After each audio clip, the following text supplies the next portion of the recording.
पे ध्यान दे तो जिस तरह से आप बता रहे हैं कि पूरी तरह से जो है औद्योगिक क्षेत्र का विकास नहीं हो पाया है, मतलब अभी भी तमाम ऐसी सड़कें हैं जो हाँ। टूटी हुई, क्या मानते हैं रीजन? हाँ हाँ बिल्कुल, बजट उतना अभी नहीं आ पाया था जितना अपेक्षित था। देखिए 30 करोड़ के सापेक्ष 5 करोड़ का बजट आया है।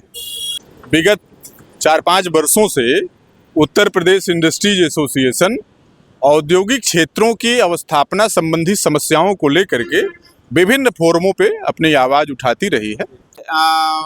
सुशासन के 8 वर्ष बीत जाने के उपरांत सरकार के द्वारा भी जो कुछ कार्यक्रम कराए जा रहे हैं, उसी श्रृंखला में इस कार्यक्रम को भी जोड़ करके देखा जा सकता है।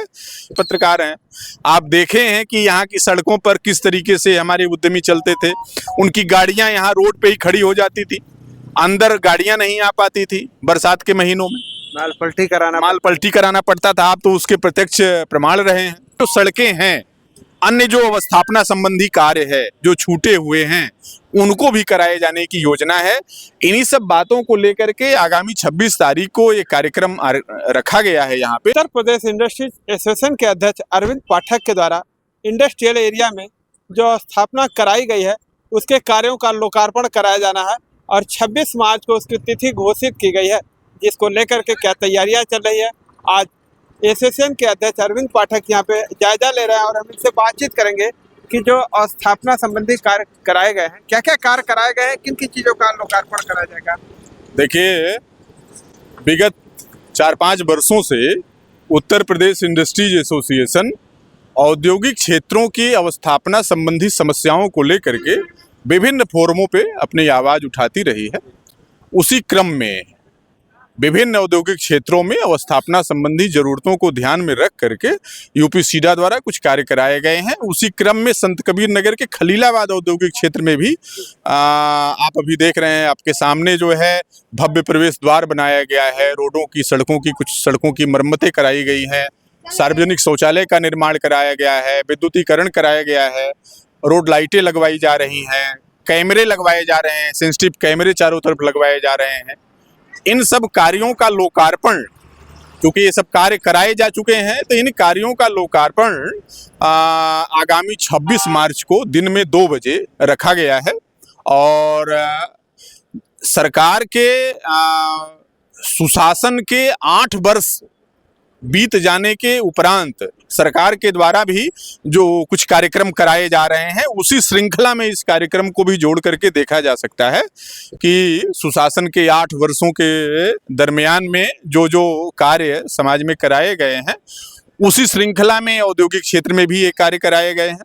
तो बहुत बहुत आभार और धन्यवाद योगी सरकार का भी है और यूपीसीडा का भी है कि जो इस दुर्दशा को झेल रहे औद्योगिक क्षेत्र में। आप पिछले कई वर्षों से यहाँ कवरेज करते हैं, आप बहुत पुराने पत्रकार हैं। आप देखे हैं कि यहाँ की सड़कों पर किस तरीके से हमारे उद्यमी चलते थे। उनकी गाड़ियां यहाँ रोड पे ही खड़ी हो जाती थी, अंदर गाड़ियां नहीं आ पाती थी। बरसात के महीनों में माल पलटी कराना पड़ता था। आप तो उसके प्रत्यक्ष प्रमाण रहे हैं। तो ऐसी दुर्दशा से उबार करके आगे ले जाया जा रहा है इस औद्योगिक क्षेत्र को, और आगामी दिनों में अन्य योजनाएं भी बनाई गई हैं। उन योजनाओं के माध्यम से जो है अन्य जो सड़कें हैं, अन्य जो अवस्थापना संबंधी कार्य है जो छूटे हुए हैं, उनको भी कराए जाने की योजना है। इन्हीं सब बातों को लेकर के आगामी 26 तारीख को ये कार्यक्रम रखा गया है यहाँ पे। और इस कार्यक्रम के मुख्य अतिथि के रूप में पूर्व प्रदेश अध्यक्ष भाजपा के डॉक्टर आदरणीय रमापति राम त्रिपाठी जी को आमंत्रित किया गया है। साथ ही साथ अपने क्षेत्रीय विधायक गणों को भी आमंत्रित किया गया है और सभी जनप्रतिनिधियों को आमंत्रित किया गया। अगर आपकी बातों पे ध्यान दे तो जिस तरह से आप बता रहे हैं कि पूरी तरह से जो है औद्योगिक क्षेत्र का विकास नहीं हो पाया है, मतलब अभी भी तमाम ऐसी सड़कें हैं जो टूटी हुई, क्या मानते हैं रीजन? हाँ हाँ बिल्कुल, बजट उतना अभी नहीं आ पाया था जितना अपेक्षित था। देखिए 30 करोड़ के सापेक्ष 5 करोड़ का बजट आया है।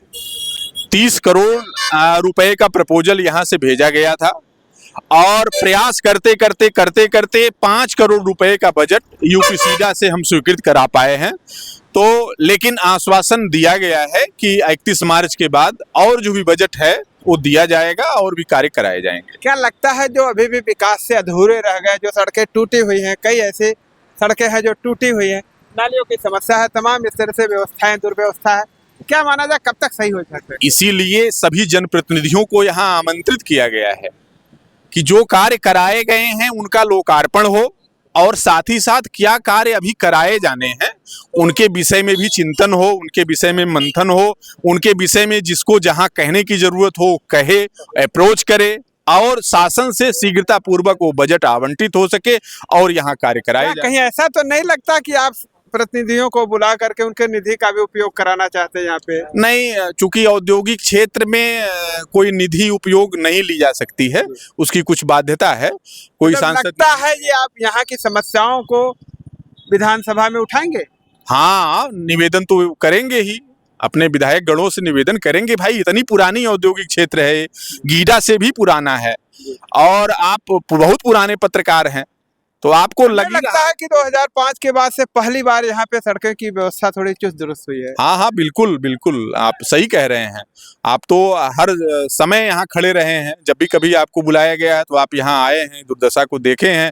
आज जब सड़कें बन रही हैं तो भी आप देख रहे हैं, जो यहाँ विकास शुरू हुआ है उसको भी आप देख रहे हैं। तो विकास एक बार शुरू हुआ है तो मेरा मानना है, उम्मीद है, आशा भी है कि निश्चित ही विकास होगा और सभी कार्य कराए जाएंगे।